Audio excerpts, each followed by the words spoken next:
All right, so I want to show you how, if you have a guillotine cutter, and this is a pretty small one, and it's definitely an old one, but if you have a guillotine cutter, you can cut the spines off of my books if you purchase them on Amazon, because you're going to want loose pages to be able to work with for your scrapbooks or your junk journals. So I'm going to use one of my coloring books. Now, the next thing I'm going to show you is my heavy-duty guillotine cutter, and it just, is so slick, but not everyone has a heavy-duty one. So if you just have a regular one that you would find in a school or an office, then this can work too. But you have to make a couple different, you have to do it a little bit differently. There's a couple extra steps since this is not going to cut as heavy duty as a regular one. And you want to make sure, hopefully you have a grip bar here, something to hold it down. And if you'll notice my gloves, so these are no-cut gloves because I am the world's biggest klutz. And so if anyone's going to cut their finger off, it would be me. And nobody wants to see that on video. So what we're going to do with this one is we're going to find the center. So this is just one of my coloring books. And who doesn't want a coloring book, in loose pages? Of course you do. So we're going to find the center here. Okay. And I think that doesn't look exact. Okay. Yeah, find the center. And then go ahead and press the spine down really good. Press that spine down. And you can kind of loosen it a little bit and press it even more. Get that nice and press down. And then what we're going to do is we are going to take we're going to put it so that this is in the center, and we're going to slice down through it. So go ahead and release your safety there. And this one tends to want to rest down a little bit, so I got to make sure it's up all the way. And then slide this through.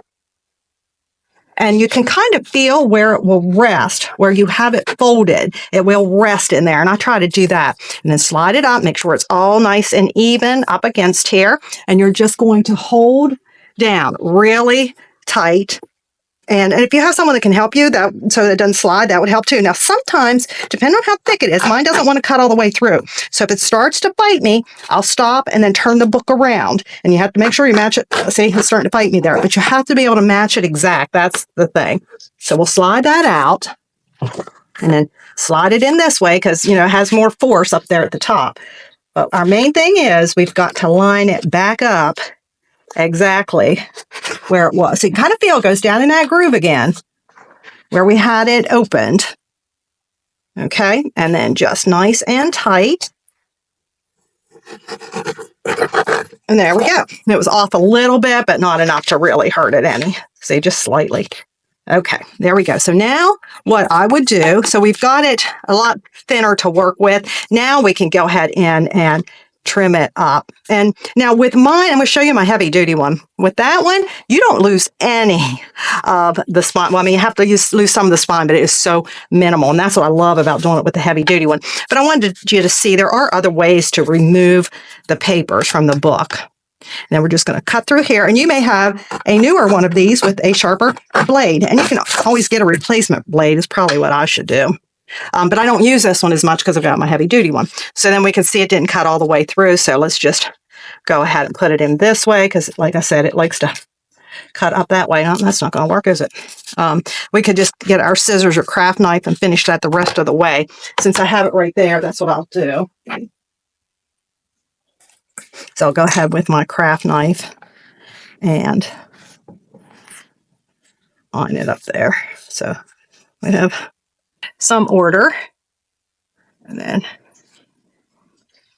of course, you'd want to cut on a mat or something like this. And then you can just cut the rest of the pages off. So it's not, like I said, it's not as efficient as cutting it with my heavy duty one, which I'm going to show you that here in a minute and you'll be amazed. But you can go, you could go to Staples.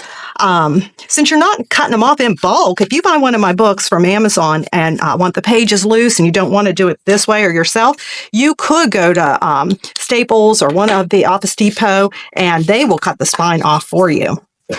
I do know that for a fact. So there, we do have, see, that didn't take much off of it. got our loose pages. And before you work on them, like this one here that was more toward the middle, you could just trim that up a little bit with your paper trimmer or your scissors. So that is one way to remove them. Now I'm going to show you my heavy duty one. I'll be right back with that. Now this is my major heavy duty cutter. It's Makeasy, and it is just magnificent. I still have one of these spines here I wanted to show you. So from the last one I cut off, this is how minute. Look how that cuts. Isn't that amazing? So if you have access to one of these, or you have one, maybe someone you know has one, you could ask if you could cut them. Or again, you know, like if you needed to go to an office store or something, you could do that. I'm just checking that I'm recording there. And we are. Okay, especially since I'm going to cut the spine off of here. So I'm going to use my Spring Fever book, and we're going to put it in. What I love about this one, now my husband, because all of my books are 8.5 wide, he went ahead and set this up for me so I never have to move it again, because it works out perfectly just to take that fraction of an inch off.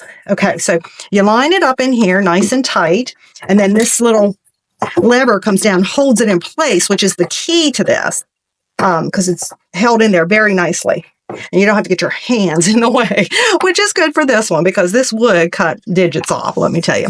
Okay, so it's in there nice. And I did, in case you have one, I do want to show you one little thing I do ahead of time. So I take, you know, if you have access to borrow one from somebody, I like to kind of sew that this is loosened up a little bit because I want to make sure it's flexible and that it's going to cut it straight, not get bound up anywhere. I just kind of loosen it like that. And then we got it in there nice and tight, and crank this down. This has been a game changer for me for getting the pages out of my books. I just love it. So it's got a little safety lever there. We push that down, and then this is amazing. Let's push the lever down, back up, and then loosen it.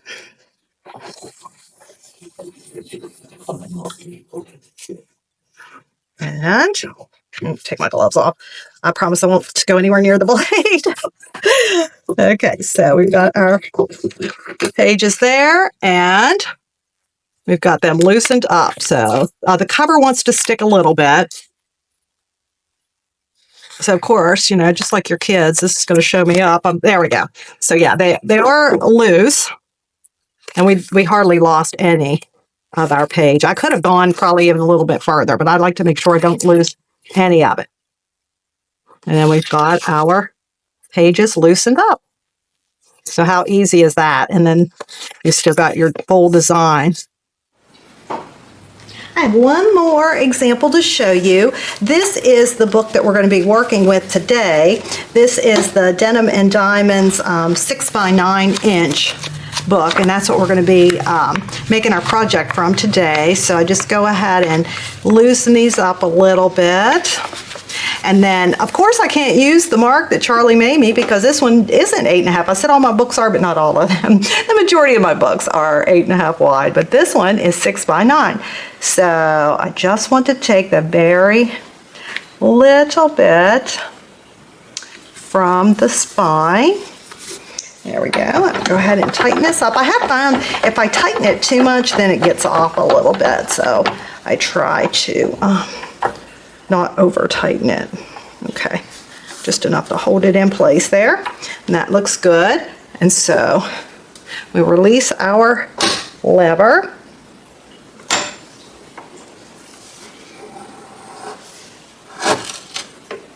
Okay. Again, this has just been the most incredible discovery. Knowing I can do it here at home.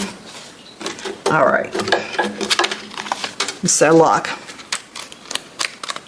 Isn't that amazing? That's what the other one was supposed to do, and I don't know why it didn't. Maybe this has got moved slightly, but that's what they usually do. Okay, and this is the project we're going to work on.